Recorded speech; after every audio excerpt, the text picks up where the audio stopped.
Well, good morning, and welcome to Building Healthy Technology, an inspiration session on digital well-being. I'm Maggie Jackson. I'm the author of Distracted, a book about the fragmentation of focus and the ways we can recapture our attention today. I'm a journalist by background and a former Boston Globe columnist. And joining me is, on my left, is Adam Alter. He is a NYU professor in marketing and psychology and writes widely for the media and has written most recently a book called Irresistible about behavioral addiction in our society and tech influences. As well, joining me on the stage is Glen Murphy. He's the director of UX Chrome, and he has been a creative force behind many Android products, from Android Auto and TV, and behind a creative force in the digital well-being front, of which you've heard quite a bit this week. So we'll talk about that. And I'd also like to thank Helen Hutton and Nancy Baker for putting this together so well. Just for a minute, let's start by stepping back in history, stepping back in time. The year is 1905. And picture Freud, yes, Freud, standing on the Piazza Colonna in Rome on a warm September evening. He's watching a lantern slideshow, and it's a medley of short films and still photographs projected on the roofs of the houses in the piazza. And as he writes later, every time he tries to turn away, a certain tension in the crowd keeps him riveted. This great thinker, far from home, was entranced by the media, the precursors of the media that envelop us today. He was conflicted, and so are we. Fast forward to our century, and we're wrestling still with the promise and the drawbacks of technology. So today we're going to talk a little bit about some of the challenges, some of the ways in which we can harness the benefits, and also begin to take more responsibility, all of us as makers, developers, citizens, and parents, for what we're creating. So to start, of course, it's really important to understand the landscape, understand what we're experiencing. So Adam, maybe we'll start with you to talk a little bit about the history of technology. And for millennia, people have been associating new technologies with something fearful, something challenging. You know, ever since Plato complained that, you know, the written word would undermine our memories that were so important in oral culture. So, how serious are the problems of our time? Why should we be paying attention? Well, I mean, if you think about evolution, human evolution, things that are novel are obviously very scary because we haven't yet tested them out. We don't know if they're there to help us or hurt us or if they're neutral. And so anytime something new comes along, there's an instinctive panic in some sense. And that's where we are here again. And we've had that all through time. In the 20th century, it was TV and pinball machines and video games and all sorts of other things. And one of the questions people ask all the time, I think quite validly, is this different? Are we talking about something different now in the last 10, 15 years, or is this just the latest moral panic that we're all dealing with? I think there are some things that make this different. I think for sheer scope, we're talking about experiences that billions of us enjoy or sometimes don't enjoy for hours and hours and hours of the day. So the average American adult spends 4 hours every day glued to a phone screen. So that's taking up a huge amount of the waking day, so we should understand that, I think, quite well. Another thing that's different, I think, is that if you think about these past technologies, we've left most of them at home. So even if you watched a lot of TV, that was bound to a particular place. But now we wear our devices, and so if you ask again, adults in the developed world, how much time do you spend with your phone? 75% of adults will say that 24 hours a day they can reach their phones without having to move their feet, which is not hugely surprising, but again, it suggests there's something a bit different about what we're experiencing now. It's not the pinball machine at the arcade, it's the phone that's actually almost a part of you, it's an extension of you. So I think there are a number of features that make this different. We're also much more sophisticated in developing technologies than we ever were. We understand human psychology better, as a psychologist who's consulted on a number of these projects, I know how much we know, how much we understand about what drives humans. So I think there are some features that make this a bit different from what we've experienced in the past. Right, the degree of penetration, the fact that we're inhabiting this in our, it's total, as well as the rapid change. I think that's a really important point. Right. So Glenn, in order to come out with all of the new changes, you have to keep your finger on the pulse and tell us a little bit about the research that, for instance, has gone into the announcements this week related to digital well-being. Are people feeling helpless in their devices, or empowered, or both? Yeah, so it's a really exciting time for us. You probably saw Sundar the other day talk about fear of missing out and the joy of missing out. The joy of missing out was actually the title of the research that we had done. And it was really interesting. We went out and we saw how people engaged with technology in the world, and we saw many of the things that we see, which is sort of once your head is down in the phone, it's sort of very easy to sort of stay there. There are many things, many exciting things in there that keep you in there. But I think the other part that we saw that was really interesting was just how social factors became a large part of this. Unlike TV or even desktop computing, which were generally relatively solitary things, a phone is an inherently social object. And so one of the key things that we saw was that even if there was nothing for you to do on your phone, you still kept it nearby because there were other people who were trying to reach you. And so we all became part of this big mesh of humans contacting each other. And I think that was something that we had underestimated in all of this, the role of each other in this area. So, yeah, it's really exciting. I think, well, actually, when cell phones first came out, I used to joke that people who are buying them, maybe you haven't heard of Radio Shack, but we used to buy phones at Radio Shack that the guy at the store should take you in the back and give you counseling, just like the minister might when you get married. Here's what you need to know. So I think, that's really important. And what about the emotional factors related to these feedback loops? Can you just elaborate a little bit about, because I know it's really complex, and we're right in the middle of it. And it reminds me also of books. When you're reading a book, the content is where your attention lies, but there is a technology around it that affects you. It's a lot less static than people think. So, what are we not aware of in terms of our emotional responses? And were you surprised at the the myriad responses that people had? Yeah, it's this whole space is really interesting because there are some deeply individual responses in here. I think it's really hard to draw broad generalizations, but the feedback thing I think is really interesting. Adam talks a lot about this actually in your book, about how we use these devices and they are immensely useful to us. They've replaced maps, they've replaced clocks, they've replaced writing letters, they've replaced all these things, and you do those actions and you feel good. They're performing an essential utility in your life. But then it's sort of very easy for those interactions to then bleed into other behaviors that are maybe less useful, or maybe they're entertaining, and then you can kind of keep going because there is this feedback loop of oh, just one more thing.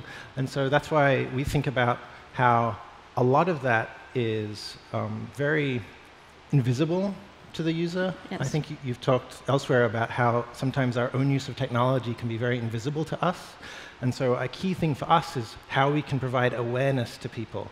I don't think it's a total number of hours thing, although that's a good indicator. It's how you felt about that time. And I think often we find when we show people how much they were actually engaging, they're often surprised. And I think that's a really interesting component. Yeah, the reflective component. It's also interesting, there are sort of scripts that different people follow. I know I have one. When I open my phone, there's a certain set of apps, and I'll go in this loop. Back to the same one again, and then I'll go through 5 or 6 of them and go back. And there's something, you get into a sort of lulled sense of calm when you do that. And that's, I think, a really big part of driving you to keep engaging over and over again. Yeah, I think backstage we were talking about the automaticity of the human being as being such a crucial factor in everything we do. It underlays expertise. We have to do things without really thinking about them. On the other hand, we have to be aware. We evolved to be as reflective as we did to be automatic, and that's really important. So we're kind of learning as we go, and we have these conflicted senses, and I think we don't have the option to get it wrong. Honestly, I think we need to have technology and humanity come together in better ways to make us more compassionate, better discerning thinkers. So let's turn to the crucial first steps. Again, Glenn, maybe you can kick it off by talking about the Android announcements.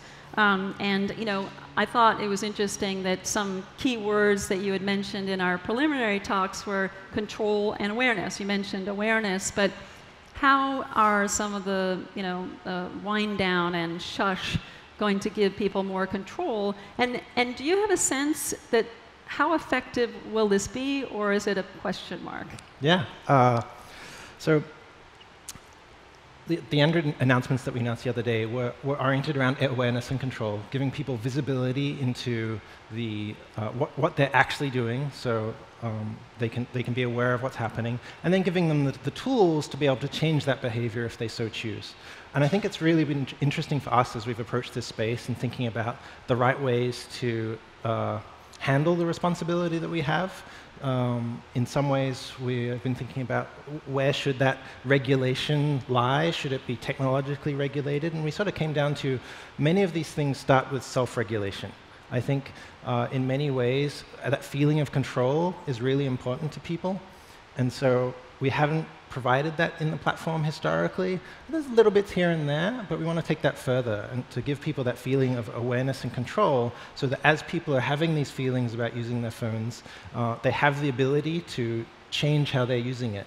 And to your question about whether all of these things will work, I think this is an ongoing thing. I think we were talking backstage about how many of the things that we all use in our life, like to-do lists and other things, often they are effective for some amount of time, and then we kind of adapt, and then we sort of find other ways to do things. And so I expect this to be a long-running effort for us as we learn. It might be that we encounter sort of different cultures that have different attitudes towards the phone. Yes. And how we deal with that is really interesting. Even going back to the pre-smartphone era, we found that there were many places where the attitude to dealing with a ringing phone was very different. In some places, you always had to answer it regardless of what you were doing, and others it was okay to let it ring out. And so that sort of responsibility of respecting the cultural norms and helping people think about those cultural norms is sort of where we're at. Yeah, well, I used to think about attention, which is a multifaceted, scientists used to ask me when I was first studying attention, the trick question of, what kind of attention do you mean? Because, it's a messy, big thing. But I used to think of it, I think of it now as arrows in one's quiver. You can use focus, you can use awareness, you can use executive attention, but they're tools, just as perhaps these tools. And I think that your announcements are a very, very big deal. Yeah. I do have to say that, the mantra or the overarching societal push has been towards seamlessness. Yeah. That's been an unbroken thing. You must engage, or it's beneficial to engage. To break that at all is really momentous. And I think that that's a huge step forward. As a very critical person about technology, I think it's a big step forward. I think, sorry, just on that, I think it is really something that's interesting for everyone here who is a developer to think about, is that we have been focused on immediacy and seamlessness for a long time. We clearly know that that's a key aspect to sort of empowering people. But thinking about that in a social context, creating something that is immediate for you as a sender also creates something on the other side for the receiver. And so as we've developed all of these things that are very immediate, there is another side of the equation that we've got to think about. So, yeah, I think that's important. Go ahead. Yeah, no, I totally agree with that. I think there's always going to be the sort of, not the backlash, but the other side of that the quicker the transfer becomes in the one direction, the quicker you'll expect to get the reply. And that's right. It's a really interesting idea. And also this general idea of the role of frictionlessness and the absence of pain points. We talk about this all the time in business. I'm a professor in a business school, and one of the mantras in business is make everything as simple as possible. One of the best ways to spend your money is to remove pain points or friction points.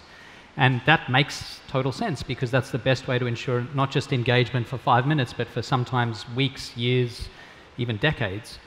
And I think we've now pushed that to a point where we're starting to get the initial backlash, and it's great that these new introduced tools allow people to manage that a little bit, to introduce frictions where they might be valuable. That's right. Yeah, and I also think that it's really important to think about the idea of disconnection, which might be a change in the tempo or the rhythm that allows you to gain friction.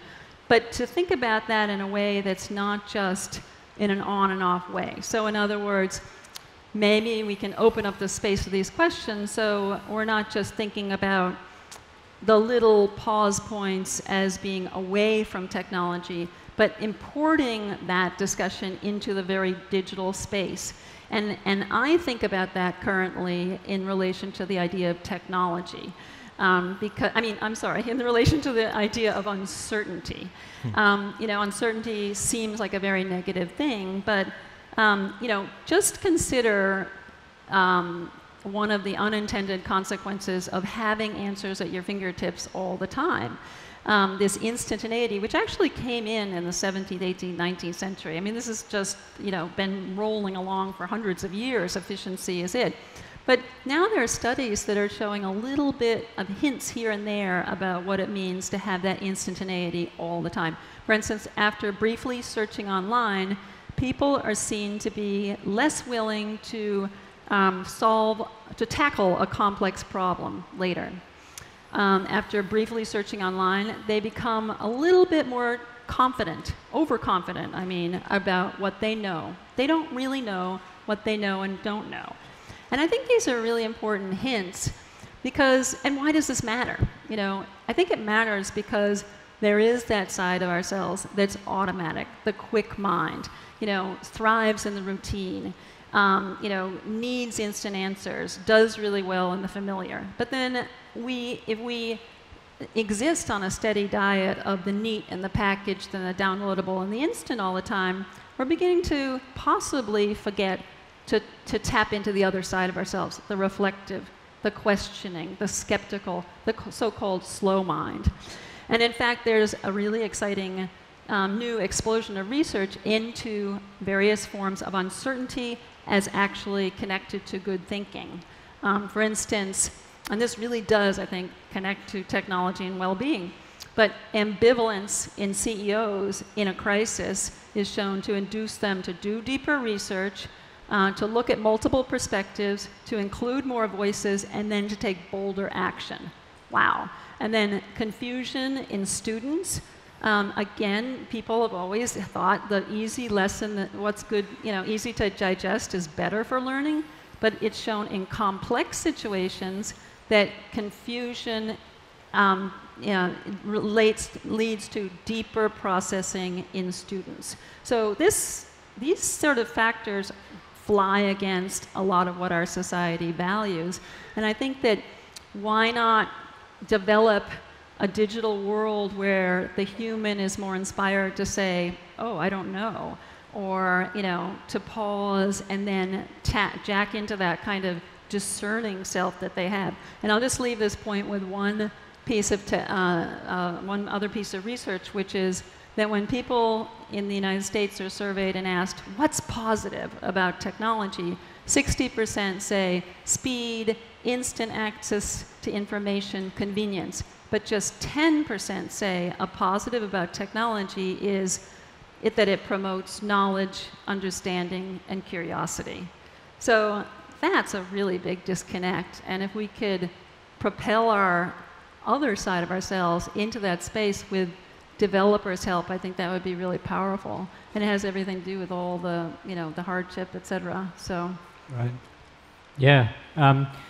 If you think about the way we stored information, say in the early 80s when I was growing up, I probably knew 100 phone numbers off by heart. Right. And that was That seemed straightforward, and I think all kids at that time did. They knew their, you knew your friends, you knew your family members' phone numbers, you knew some other ones.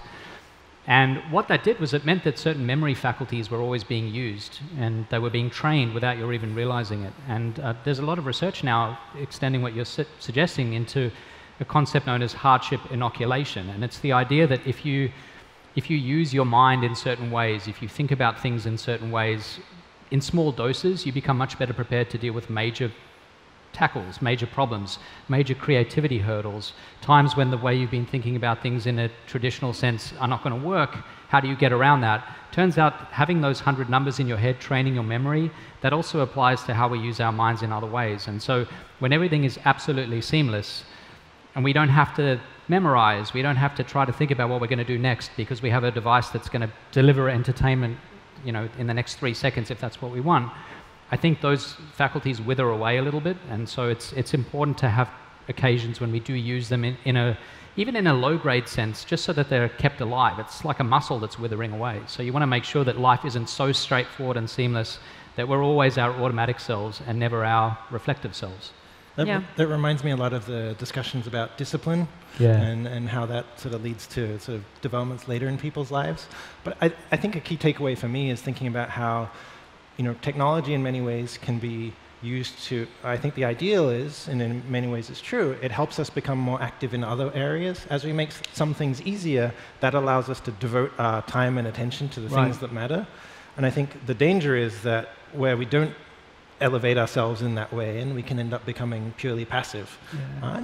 There's plenty of time, there are times for that in people's lives. Like I was in hospital for a week once, and I was very passive for the entire day, and we can end up becoming pure. There are times for that in people's lives. Like I was in hospital for a week once, and I was very passive for the entire day, and we can end up becoming pure. There are times for that in people's lives. Like I was in hospital for a week once, and I was very passive for the entire day, and we can end up becoming pure. There are times for that in people's lives. Like I was in hospital for a week once, and I was very passive for the entire. So I think we're exploring how to get a grip on this landscape. We're also talking about well-being, which is a very also messy, ill-defined topic. But we've talked about control. We're talking about awareness. We're talking about hardship and uncertainty. I mean, these sorts of motifs or notions plug into psychological ideas about well-being. Mastery, control, accomplishment, as well as social relationships and health. Those are really important components. I mean, what would you think digital well-being, what would it look like if the United Nations in 5 years was, or the Kingdom of Bhutan, came out with the new GDP for digital DWB. We can all scale mountains there and see what it feels like. But what do you think it should look like, Glenn? That's a super deep question. I do think that there may not be a global view. There may not be a countrywide view. And I think that the thing that we grapple with is at what level is there a shared view? Like, is it even at the friends level? Is it at the family level? Is it different within different social contexts? We talk about use of technology, and it can mean, the exact same usage can mean different things to different people. It can lead to sort of a different sense of satisfaction. I think there are key metrics about like whether people feel that their use of technology was overall beneficial to them, whether they derived value from it. And I think it's, there's a lot of debate about what that value should be. I think we all impose our own values upon the world as we think through these things. And I think it is, for some people, the value is you produced something. For others, it's you've developed social relations. For others, the value can just be pure entertainment. And I think that's okay. But as long as you are artful and intentional about it, and you feel that you're in control of it, I think that's what well-being looks like. That's great. Do you have any flourishing? What does it look like? Yeah, no, I think it's interesting because science generally resists subjectivity. You want a test. You know, you can give people a test. There are 12 items. You answer them. You add up the score, and you can say your well-being level is, you know, average. 4.2. You're a 4.2. Yeah, exactly. And I think that what's been interesting for me in studying this topic for a while is that people have a really good sense subjectively when they introspect about how they feel about their relationship to technology. And they're all using very different metrics, as Glenn said. So for some, it's about social relationships and facilitating that. And that, for me, is a big part. I live, as I imagine you do, a long way from a big part of my family. And so technology has allowed me to connect with them in a way that is very, very enriching. So that, for me, is a key factor.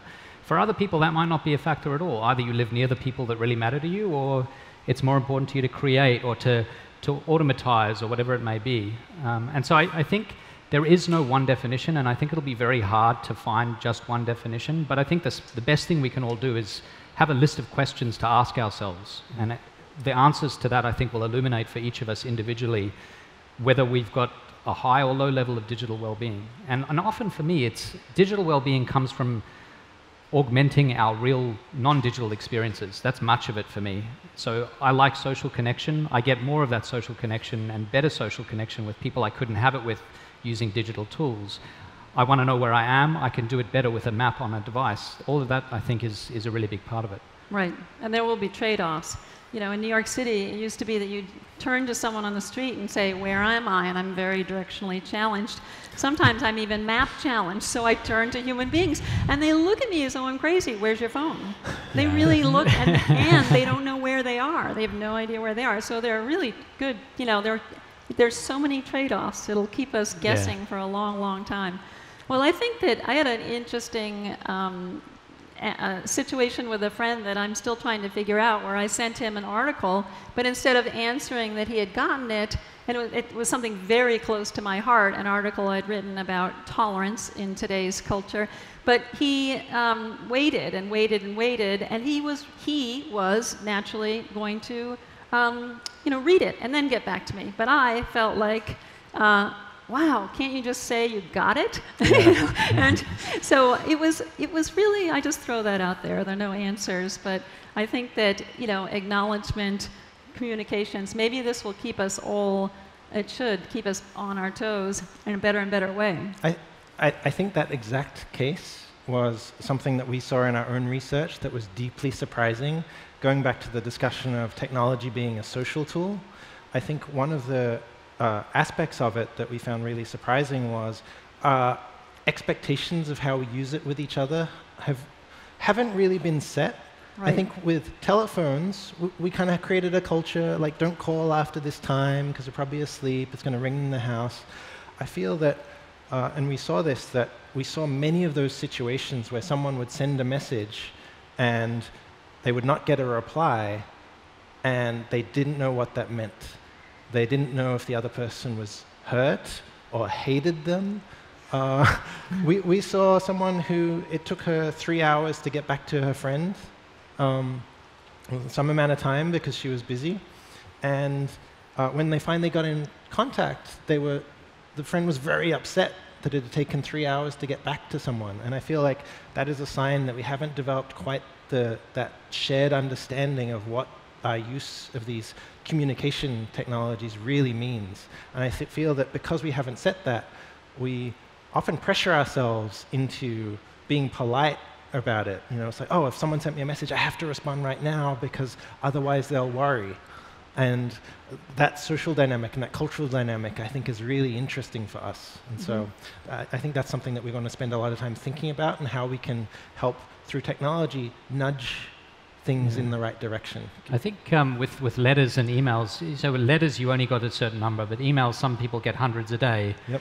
And so we've tried to apply the grammar that we use to determine how to deal socially with letters, which is you always reply, it's the polite thing to do, to email or to text, and that doesn't work if you get a certain number. You get inundated. And I was having this discussion with my wife recently. If I get, say, 100 emails a day, and I don't respond to one of them, I make an active decision not to reply, that seems really rude, but also I didn't invite conversation with everyone who's emailing, so you just never know where to draw the line. That's right. It's really tricky. And I don't even know if there is a set of rules you could draw up that would allow you to deal with that. No, especially for the different types of people that are emailing you. Right. Work emails versus emails from your parents, different expectations, but your habits may be the same. So different generations have different expectations, certainly. But I think that maybe we have to welcome that type of uncertainty. We'll keep working at it because it took 1,000 years for the book to be hammered out as the technology we know today. In Shakespeare's time, there were 150 different versions of Twelfth Night, and you could buy, all sorts of different plot lines in London's bookstores. So, in our remaining minutes, let's try to look ahead, perhaps. We've guessed a little bit about perhaps what digital well-being might be, but what's exciting, what's coming up in the pipeline, either as a sort of throwing our minds forward to the future in terms of technological well-being, digital well-being, or what's really exciting now for you, Adam? I'm excited that there's a conversation now at this level. The fact that I was invited to speak here is very exciting for me, because I've been thinking about these issues for a while, and I used to spend the first 10 minutes of any conversation or any talk convincing people that this was something we should even be discussing. And we don't have to do that anymore. I think that's a really good first step, that when you look people in the eye, we all recognize that this is something we should be focusing on. And that goes all the way up to a big company like Google and all the way down to individual people that you meet on the street. So I think that's very exciting. And then the question is where we go from here. And I think we're really at the beginning, and I wish there were better scientific research out there that suggested this is what the damage will be.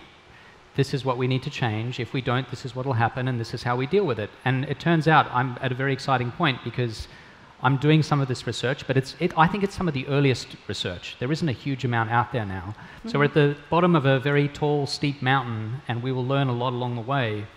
But not much has been done. There's a huge amount of low-hanging fruit, and that's what I'll be doing with the next few years, is trying to work out what should we be really concerned about. What are we just talking about because there is some degree of panic, and then how do we deal with it? How do we fix it, not just as individual consumers who are managing our own use or our kids' use, but also how do companies like Google introduce new options, new technologies, and obviously that's already starting in a very, I think, encouraging way. Mm-hmm. Yep. I think what I'm sort of excited about is I think many people here, the reason why we work in this space is that we want to build experiences that people love. I think just delivering something to someone and seeing the joy on their face, I think that's a deeply motivating factor for me, and I'm sure many of you. And I feel like part of this discussion is an understanding that we don't quite know yet what it means for people to love software. I think historically we've sort of measured that very coarsely in terms of, if people are spending more time using the thing that I've built, clearly that must mean that they love it. And I feel like this whole space is about understanding that that's not necessarily true. And so what I'm really excited about is finding more of the evidence that you talk about, and more of those tools and means, so that we can all go and build more lovable software. Mm-hmm. That's great. And I too would second the idea that it's so exciting, having been in the space of writing about technology for nearly 20 years now as a humanist, to see the maturation of discussion and the unease. I think that's really important too. I would say that, just to throw out, I think that it's a little bit different, but it's part of well-being, this issue of tolerance. And I've seen some very early evidence that in the space of the digital world, more can be done than one would think to kind of push back on the hatred that's out there online. There's a professor at NYU, actually a PhD student, who's done some amazing work in the space of helping people speak up. And on Twitter, he's found that when there's a hater, someone who's really espousing horrific things online, and then a person from their in-group. So if there's a white male espousing hatred, And a white male who's influential, has followers on Twitter, makes one comment about, hey man, think again, or these people are human, what are you doing? One comment lowers dramatically the amount of hatred from that person for 2 months. And that's really a remarkable thing. So it speaks to a lot of research right now. There's an exciting research on prejudice on and offline, on combating prejudice, that shows that little points of speaking up are important. So technology that could help us learn that, or help us speak up, or understand when we're needed to say something in the realm, I think is really important. Another study out of Europe showed that if people are given a kind of adventure game and perspective taking, a day in the life of Roma, a person who's a Roma, and the kinds of troubles that they go through, very short game has extraordinary effects. It lowers their likelihood to vote for a far-right party. It lowers their prejudice against the Roma. It also, for up to a year, lowers their prejudice against other minorities or other, pariah people, like people with a lot of negative sentiment about, like refugees. So I think these ripple effects are really important to tap into in the virtual world. What is, ripple effects are there, and that's really important. So I think we've covered a lot of ground, but I hope we've raised some good questions, something to take away, to think about, to chew over. And I'll just say, to wrap up, that we've certainly come a long way from the days of lantern slideshows and the telegraph as the state-of-the-art communications tool, and yet we're still wrestling with the tensions and promises of technology. All of what we're facing demands creative spirits, open minds, and a lot of questioning. And questioning is the opposite of complacency. And unease is really a central route to progress in a society. So I think we have reason to be optimistic that with your help, we can create a more healthy digital world. Thank you very much.